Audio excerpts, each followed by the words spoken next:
भारत के पड़ोसी बांग्लादेश से जुड़ी ऐसी खबर सामने आई है जिसे सुन आपके होश उड़ जाएंगे। जी हां, वो शेख हसीना जिन्हें तख्तापलट के बाद रातों रात अपना देश छोड़ना पड़ा, जिन्हें वहां मौत की सजा तक सुनाई गई, अब उन्होंने खुद ऐलान किया है कि दिसंबर में वो वतन वापस लौटेंगी। रॉयटर्स को दिए इंटरव्यू में शेख हसीना ने क्या कहा है वो मैं आपको बताता हूं।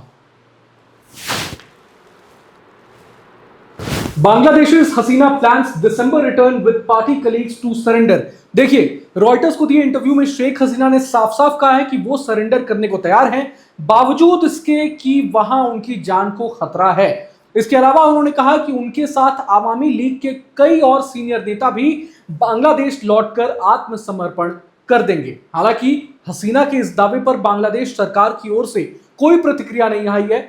वहीं भारत ने भी फिलहाल कोई टिप्पणी नहीं की है, लेकिन अचानक से यह ऐलान गले से नीचे नहीं उतर रहा। कुछ लोग तो यह भी कह रहे हैं कि शेख हसीना की पार्टी आवामी लीग और बांग्लादेश के वर्तमान पीएम तारिक रहमान की पार्टी के बीच जरूर बैकडोर कोई ना कोई बड़ी डील हो गई है, जिसके बाद यह ऐलान करवाया गया है। हो सकता है कि शेख हसीना के लौटने के लिए एक सेफ पैसेज भी तैयार हो, लेकिन यहां यह समझना जरूरी हो गया है कि बांग्लादेश की बदलती सियासत में यह शांति की पहल है या फिर किसी तूफान से पहले की खामोशी। साथ ही साथ तारिक रहमान की सरकार अब आगे किस रणनीति पर काम करने वाली है, यह भी बहुत बड़ा सवाल है। देखिए, शेख हसीना ने कहा है कि वो दिसंबर में भारत से बांग्लादेश लौटेंगी और कोर्ट में सरेंडर कर देंगी। उन्होंने कहा है कि उनके साथ आवामी लीग के कई सीनियर नेता भी बांग्लादेश लौटकर आत्मसमर्पण करेंगे।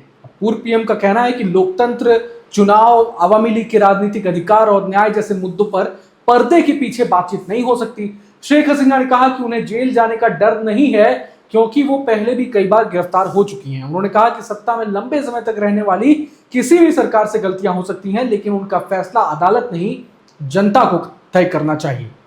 देखिए, शेख हसीना की इन सब बातों के बीच एक बार फिर से पुरानी चर्चाओं को हवा मिल गई है। टाइमलाइन में थोड़ा पीछे जाकर आपको अमेरिका और शेख हसीना के रिश्तों में कड़वाहट की याद दिलाना चाहूंगा। मीडिया रिपोर्ट्स में कई बार इन बातों का जिक्र किया गया है कि सेंट मार्टिन आइलैंड का कंट्रोल अमेरिका को न देना हसीना सरकार के गिरने की एक बड़ी वजह रही। आरोप लगते रहे कि अंतरिम सरकार पर बाहरी शक्तियों का प्रभाव था, वो कठपुतली थी अमेरिका की। लेकिन अब सवाल यह है कि क्या तारिक रहमान की सरकार अमेरिका से डिस्टेंस बनाकर एक नई ईस्टर्न डिप्लोमेसी शुरू कर रही है?